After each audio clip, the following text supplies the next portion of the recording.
The jungle river market woke like a drumbeat, and Rafi felt destiny pulling him downstream toward unknown bargains. Lena traced secret currents on her bark map, while Bolo croaked warnings that sounded strangely like directions meant for heroes. Damu secured every gourd with sailor knots, because one spill could buy trouble from predators and rivals alike. Traders shouted prices over rushing water, and the air smelled of cacao, pepper leaves, and wet wood polished by rain. Traders shouted prices over rushing water, and the air smelled of cacao, pepper leaves, and wet wood polished by rain. Elder Naya's token carried the colony's trust, and Rafi promised the river would not swallow their future. They called it the River Pearl, a charm of navigation, but thieves called it a shortcut to power. Tico's smile looked generous, yet Lena noticed his hands never stopped measuring knots and weaknesses in their defenses. A predator gang mark scratched the wood, and Lena knew the river had listeners hiding beneath lily pads. The caravan split its strength, boat on water, Momo on land, so no single ambush could steal everything. Bolo hopped like a living compass, guiding them between reed walls where crocodile eyes sometimes blinked like lanterns. Every strap had a purpose, and Damu treated cargo like lives, because the jungle charged interest for carelessness. Rafi learned leadership meant listening, sometimes to maps, sometimes to frogs, and sometimes to his own fear. Mist hid the forked river like a coin trick, and the wrong choice could cost them days and supplies. Lena used pollen like a scientist, watching spirals reveal the true pull of the hidden channel beneath fog. Rain turned the river into a stampede, and even brave ants felt small beneath thunder that shook trees. He protected the pearl like a heartbeat, praying its legend was real as water clawed at every rope. On land, the storm was thicker than water, and Momo's steady steps became the caravan's anchor against chaos. When the rain finally softened, their small team gathered again, counting crates and counting blessings in quiet breaths. The cut was too perfect for a storm, and Lena realized sabotage had paddled beside them all along. Relief lasted only a moment, because if thieves failed once, they always returned with sharper plans. Under glowing fireflies, the jungle felt peaceful, yet every rustle in the leaves sounded like a spy breathing. The river's guardian rose silently, and even Damu's tough posture softened as Koru's presence demanded respect.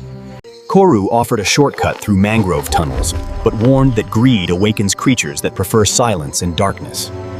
Choosing the shortcut meant trusting a legend, yet turning back meant...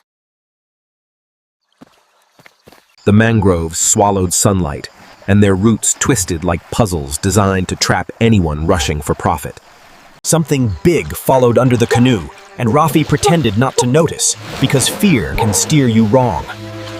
The water erupted with teeth and ripples, and the canoe shook as if the river itself wanted their cargo.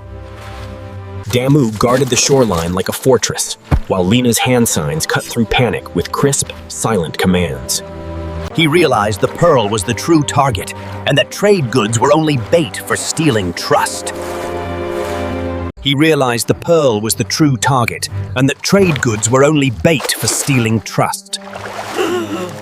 Lena used jungle chemistry, and the bitter leaves spread like smoke, forcing the piranhas to scatter and regroup. One wrong angle would flip them into teeth-filled water, and the mangroves offered no mercy for mistakes. Rafi's arms burned, yet he refused to let the jungle decide their story with a single cruel twist.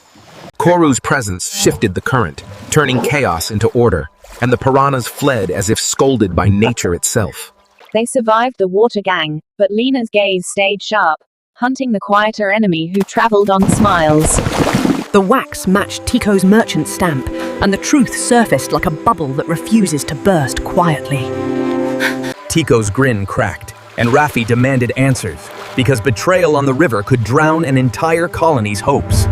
A weapon appeared where promises had been, proving that friendly merchants can be sharper than any piranha. In one clean move, the team chose justice over rage, because a mission survives on discipline, not revenge. Tico was captured, yet the bigger question remained. Who hired him? And how far did their influence reach? Morning light returned like hope, and the river widened, promising speed, yet also promising more eyes to watch them. Water was currency in the jungle too, and Lena rationed it with fairness, preventing panic from multiplying like ants. Pearl pulsed with soft light, as if the river itself approved their honesty and warned them to stay alert. Ruins appeared like memories, and Koru hinted the city ahead was built on trade, secrets, and river law. The symbols matched Elder Naya's token, proving this dock belonged to allies, if allies still existed after years of rivalry. The river city buzzed with canopy bridges and drum music, where every deal echoed across water like a promise. The mural taught them trade was a pact between species, and breaking it invited nature's punishment more than any army. Not every guard protected peace, some protected profits, and Damu sensed the city's smiles were being rented. A broker offered protection for a price, and Rafi heard the same trap hidden inside polite words. The ring's stamp connected every betrayal, and Lena's eyes hardened, because the river's thieves now wore silk. The pearl's light reacted to deceit, and Jag's calm mask cracked as the truth reflected in everyone's faces. When guards closed in, the crowd cheered, because honest trade kept the city alive more than any hidden king. For once, the jungle's noise sounded like celebration, and their teamwork felt stronger than any trap downstream. The mission's final step was sacred, returning the pearl to the river shrine so trade routes stayed safe for all. As the pearl settled, the river's surface calmed, and even distant rapids sounded gentler, like a promise renewed. Naya honored their courage, reminding everyone that trade is strongest when it builds friendships instead of chains. Even captured, Tico smirked, as if he still held secrets worth more than spice crates and cacao profits. The city celebrated fair trade with drums and fruit, and the colony's future felt brighter than any lantern. Rafi shared the journey's rewards with Pika, because prosperity means little unless the youngest can taste it too. Pika's joy erased weeks of fear, reminding Rafi that courage is measured by what you protect, not what you win. The feast tasted like safety, spices, cacao, and laughter, proof that honest trade can nourish more than bellies. Koru returned to the river silently, leaving them with a lesson. Guardians appear when communities choose fairness over greed.